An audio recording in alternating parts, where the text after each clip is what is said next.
Oi, pessoal, essa é a nossa 10ª aula sobre o Evangelho de Mateus e vamos falar um pouquinho sobre o capítulo 9 do Evangelho desse judeu cristão, que narrava as aventuras de Jesus, os fatos, os atos, os milagres realizados por Jesus para um grupo de judeus como ele, tá? Espero que vocês gostem e mandem uma devolutiva informando o que vocês entenderam, as dúvidas que vocês têm, para que a gente possa crescer nesse conhecimento, crescer nessa construção, ok? Um abraço. Iniciamos o capítulo 9 de Mateus novamente subindo em um barco. Nesse caso, não temos a teofania, a manifestação do poder de Deus, como ocorrido em 8, 23, 27, quando Jesus amansa as águas. Mas lembrando, como já foi explicado, que ele foi expulso após o episódio com a morte dos porcos, ocorrido nas terras estrangeiras, conforme foi narrado em Mateus 8, 32 e seguintes. Jesus está retornando para sua casa em Cafarnaum. Mas temos uma situação dupla. De um lado, temos um centurião assumindo que Jesus é o Senhor, conforme foi visto em Mateus 8, 5 a 13, e de outro lado, nesse trecho, Mateus 9, de 2 a 7, temos uma pessoa rejeitada, um rejeitado social, um paralítico, deitado na cama.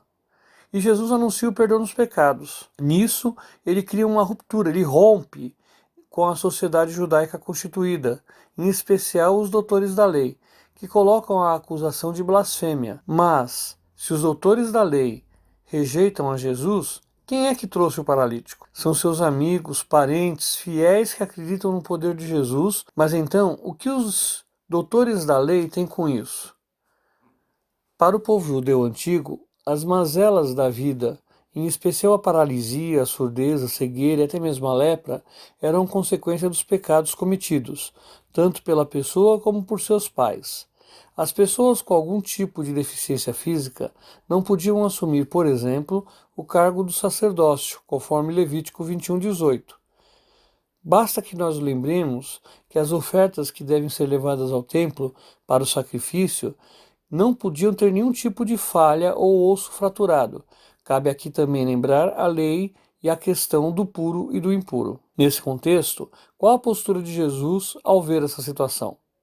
Primeiro, ele vem da fé, não dos autores da lei, mas dos amigos do pecador, da pessoa com deficiência, do paralítico. Ele anuncia para ele que, mesmo sem sacrifício, sem o sacrifício de expiação que devia ser apresentado no templo, que os seus pecados estão perdoados, conforme nós vamos ver em Mateus 9:2b. Depois, questiona os próprios enviados da sociedade constituída, mas o Evangelho mostra que eles não falaram para Jesus, eles apenas pensaram: esse homem está blasfemando. Mateus 9:3b. E Jesus, que reconheceu o paralítico como sendo filho de Deus, 9:2c, vai além e, sem esquecer o seu passado, leve a tua cama, o manda para casa, não mais como um paralítico, mas como um ser humano reintegrado na sociedade. Assim, Jesus anuncia aos seus questionadores: falar é fácil, o importante é realizar.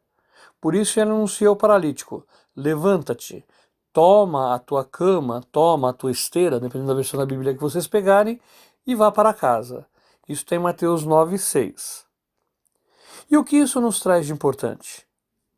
Lembramos, antes de tudo, que nós somos ferramentas da implementação do reino de Deus na Terra.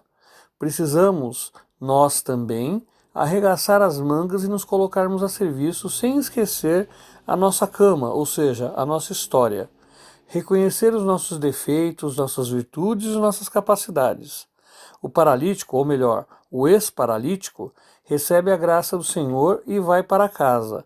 Não anuncia como ele se comportou depois, mas as pessoas que estavam no local ficaram assustadas e, por medo, passaram a louvar o Senhor. Na sequência desse episódio, que coloca de um lado Jesus e os excluídos e do outro lado a sociedade constituída, vamos ter o chamado de Mateus, o cobrador de impostos, para compor o seu grupo de discípulos. Esse discípulo junta os dois pontos: o poder constituído, pois era um cobrador de impostos, alguém ligado diretamente à sociedade constituída, um servidor público. e uma pessoa fiel ao projeto de Jesus, que ainda não havia desabrochado. Mateus estava trabalhando na sua vida normal e simples. Jesus não o convida, ele determina. Ele não fala assim, você não quer vir comigo? Não, ele o intima, siga-me. Mateus 9:9b. E Mateus não perde tempo, não titubeou, se levantou e seguiu a Jesus. Mas é importante observar que ele não abandonou a sua vida, pois Jesus é visto em seguida à mesa com Mateus e seus amigos, companheiros de profissão. Poderia ser uma despedida, um último encontro, mas aqui é interessante observar o sentido do nome de Mateus, que significa dom de Deus. Assim, o chamado de Mateus é um vínculo, mostrando que a sociedade constituída pode ser mudada. Novamente, teremos a sociedade constituída questionando a postura de Jesus. No caso agora são os fariseus, cuja tradução do nome é os separados, pessoas que se consideravam os mais fiéis no cumprimento da lei. Esses membros, reconhecidos da sociedade constituída, questionam a Jesus: por que o mestre de vocês come com os cobradores de impostos e os pecadores? 9:11. Lembrando que aqui também os discípulos de João Batista fazem o mesmo questionamento aos apóstolos. Mas a resposta de Jesus é a mais óbvia: quem tem saúde não precisa de médico. Jesus mostra uma nova face para a cultura de Javé. Para o povo judeu, Deus era, e muitas vezes, mais punitivo que amoroso. Jesus nos mostra uma face mais amorosa. Eu quero a misericórdia e não o sacrifício. Isso vai nos levar, inclusive, ao sacrifício de Isaac. Lembrando lá do livro de Gênesis 22, de 9-18. Lembrando que Deus pediu a Abraão que oferecesse seu único filho em sacrifício. Ao chegar no local, Deus manda que Abraão não faça nada com o menino, mostrando o amor de Deus, no qual Jesus convida a todos que chamem ao Pai de Abba. Chamem Deus de Abba, que quer dizer uma espécie de papai, um pai carinhoso, um pai amoroso. Agora, depois de mostrar que Deus é amor, Jesus vai se colocar em uma posição onde questiona dois segmentos da sociedade constituída. Nesse ponto, saem de cena diretamente os fariseus e entram realmente os discípulos de João Batista. Vamos nos lembrar que, antes de mais nada, que os batistas eram uma comunidade. João Batista tinha seguidores que, aliás, o próprio João mandou seus discípulos questionarem a Jesus se ele era realmente o que estava esperando ou se haveria de esperar outro. A resposta de Jesus a este episódio é para que os discípulos narrem a João Batista o que estavam vendo. Então, voltando ao nosso texto, vamos pensar sobre a relação do jejum. Jesus coloca a situação comparando-a com o casamento. O casamento judeu era uma festa que poderia durar dias, com um banquete e regado a muito vinho. Então os convidados comem e bebem. Lembram as bodas de Caná, lá em João 2, de 1-11? Assim, é uma grande festa que se contrapõe a um velório, como o caso do sepultamento de Lázaro, conforme João 11:45. Ora, eles festejam enquanto o noivo está com eles, para chorar quando se iniciar os ritos do velório, já pensando na morte e ressurreição de Cristo. Jesus completa o seu pensamento juntando mais duas parábolas, uma relativa a realizar um remendo de tecido novo em um manto velho, pois os panos não se correspondem e acabam repuxando e criando um novo rasgo. Podemos pensar, inclusive, sobre a dificuldade de se mudar um pensamento. Uma pessoa que já tem um pensamento constituído raramente muda de ideia, salvo se o argumento utilizado seja extremamente forte. A outra parábola é sobre os barris e o vinho. O vinho indica, entre outras coisas, a felicidade. E ao ser produzido, inicialmente suco de uva, que se fermenta, ele cria gás, ele, vamos dizer assim, cresce dentro do barril. Se forem utilizados barris velhos, eles não suportam e acabam rompendo. E a perda é total. Perde-se o vinho e perde-se também os barris. Ora, aqui nós temos uma proposta para o vinho novo, nova visão de comunidade e reino. Teremos que ter novos barris, um novo povo.